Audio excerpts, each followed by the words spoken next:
இன்று யாசின் ஓதி நிறைவு செய்யப்பட்டிருக்கிறது. எஞ்சி இருக்கக்கூடிய தராவை நோன்புகளை முழுமையாக நிறைவேற்றக்கூடிய பாக்கியத்தை வல்ல நாயன் அனைவரும் கொடுத்தார்கள் புரிவானாக. ஆமீன். கண்ணியத்துக்குரியவர்களே, அல்லாஹ் நல்லடியார்களே, அல்லாஹ் என்று ஓதிய சூரா யாசீனில் வஷ்ஷம்ஸு தஜ்ரீ லிமுஸ்தகர்ரின் லஹா ذلك தக்தீரு அஸீஸின் அலீம் என்பதாக சொல்லி காட்டுகின்றார்.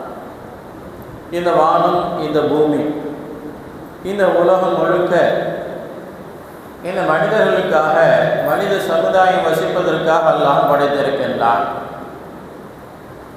நபிகள் பெருமான் ரசூலுல்லாஹி ஸல்லல்லாஹு அலைஹி வஸல்லம் சொல்லி காட்டுவார்கள்,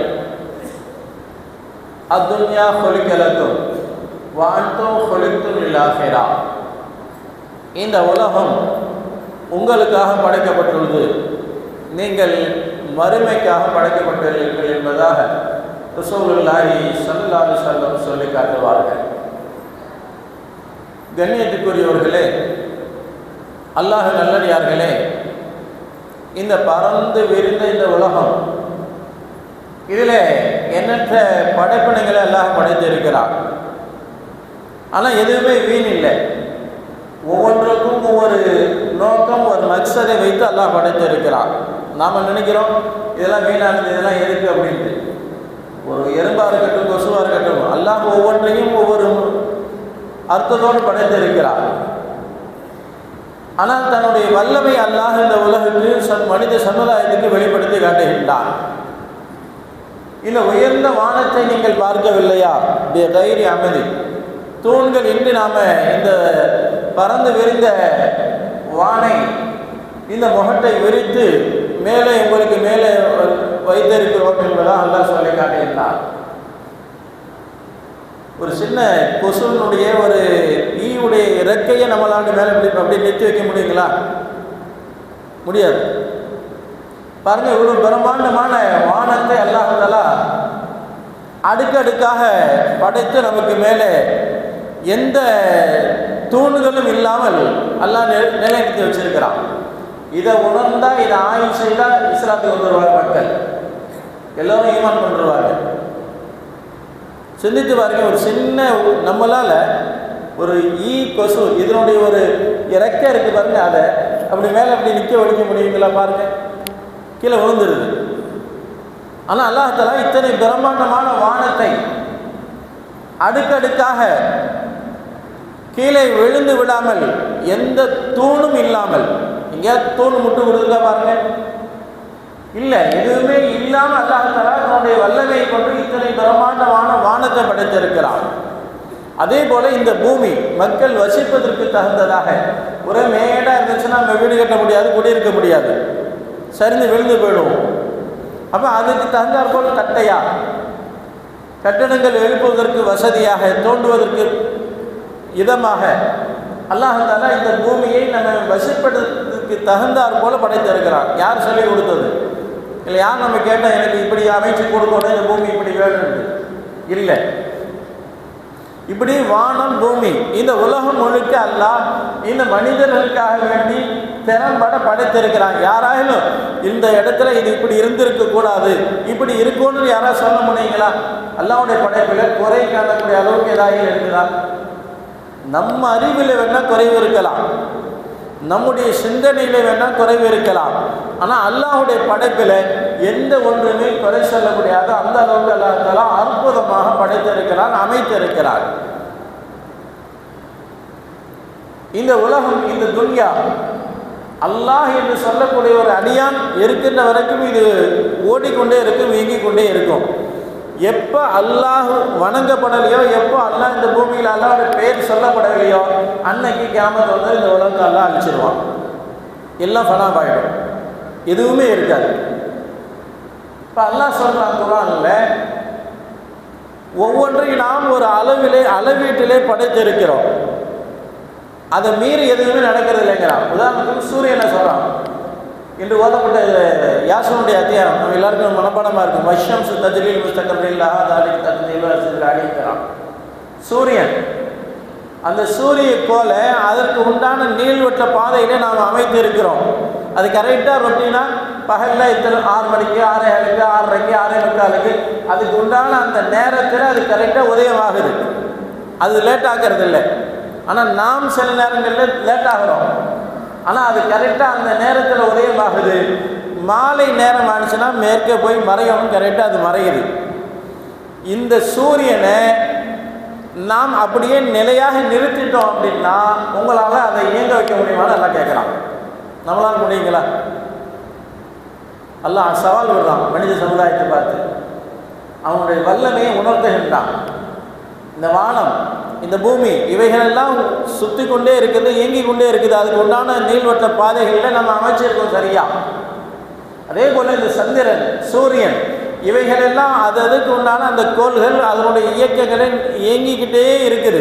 இது வரைக்கும் கியாம நாள் வரைக்கும் இயங்கிக்கிட்டே இருக்கும். ஏதாவது மாற்றம் இருக்குதா? இந்த கோள் இங்கே போய் இடிச்சிச்சு, உலகம் அழிய போகுது, இந்த கோள் இங்கே போய் இறங்கிருச்சு, அதனால் பூமி சரிய போகுது, இல்லை. எந்த ஒன்றுமே நடக்கலை, எந்த ஒன்றும் நடக்காது. ஏன்னா அது படைச்சவன் ரப்புல் ஆலமீன், நம்ம படைக்கலை, நம்ம உருவாக்கலை. நம்ம உருவாக்கினா நடக்கும். ஆனால் அல்லாஹ்வுடைய படைப்பு. இப்போ அல்லாஹ் சொல்கிறான், ஒவ்வொரு பொருளையும், வானத்தை, பூமியை, சந்திரனை, சூரியனை, நட்சத்திரங்களை எல்லாத்தையும் அந்த கோள்களை அதுக்கு உண்டான சுழன்றக்கூடிய பாதைகளை நாம் அமைத்து கொடுத்துருக்கிறோம். அதில் அது சுழன்று கொண்டே இருக்குதுன்னு அல்லாஹ் சொல்கிறான். இந்த இயக்கம் எப்போ நிறுத்தப்படும்? ரசூலுல்லாஹி ஸல்லல்லாஹு அலைஹி வஸல்லம் ஒரு நேரம் சஹாபாக்கள்கிட்ட கேட்டாங்க, இந்த சூரியன் எங்கே போகுதுன்னு தெரியுமான்னு கேட்டாங்க. அல்லாஹ்வுடைய ரசூலே எங்களுக்கு தெரியாது சொன்னாங்க. ரசூலுல்லாஹி ஸல்லல்லாஹு அலைஹி வஸல்லம், இந்த சூரியன் ஒவ்வொரு நாளும் உதயமாகி மேற்கிலே போய் மறைந்து அல்லாஹ்வுடைய சன்னிதானத்திலே சஜ்தா செய்து மறுநாள் அது உதயமாகுவதற்காக வேண்டி அல்லாஹ்கிட்ட அனுமதி கேட்குது.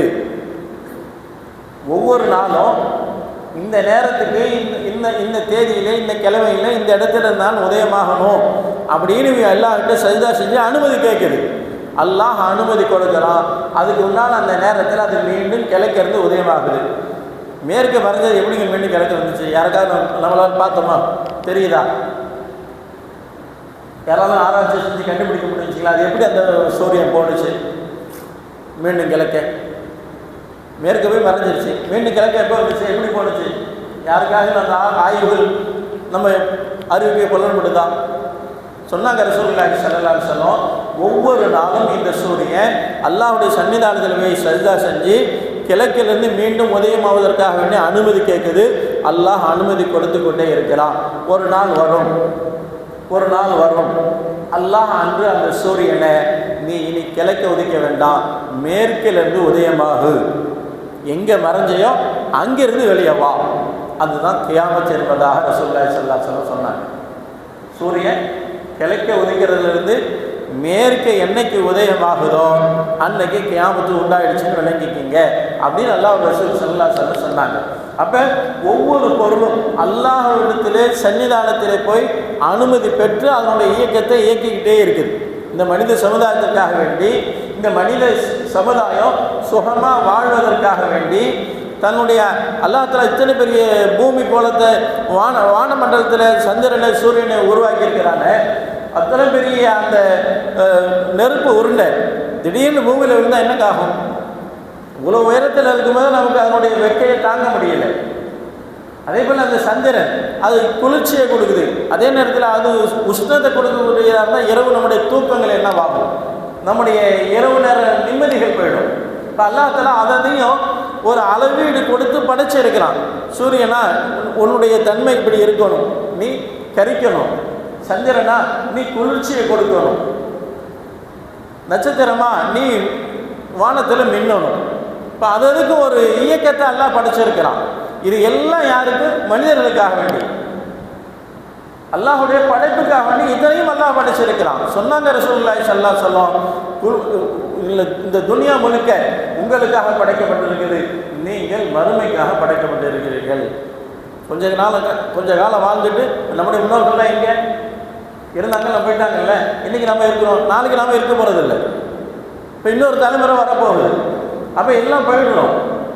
இப்போ சுகமாக சில காலம் வாழ்ந்துட்டு போவதற்காக வேண்டி இங்கே வந்திருக்கிறோம்.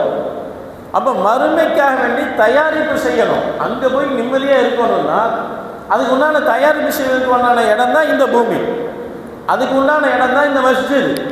இப்போ இவைகளை ஆபாதாக்கணும் இபாதத்துகளை கொண்டு, இந்த இடங்களை கொண்டு நாம் நம்முடைய வாழ்க்கையை மேம்படுத்திக் கொள்ளணும். அதற்காக வேண்டிதான் அல்லாஹ் தஆலா நமக்கு இது போன்ற அத்தாட்சிகளை வல்லமைகளை எல்லாம் இந்த சமுதாயத்துக்கெல்லாம் காட்டிக் கொண்டே இருக்கிறான். எனவே கண்ணியத்துக்குரியவர்களே, அல்லாஹ் நல்லடியார்களே, அல்லாஹுடைய வல்லமையை உணர்ந்து நன்றியுடைய அடியார்களாக நல்லோருடைய கூட்டத்தில் அல்லாஹ் அனைவரும் சேர்த்து அருள் புரிவானாக. ஆமீன். வ ஆகிரு தஅவானா அல்ஹம்துலில்லாஹி ரப்பில் ஆலமீன்.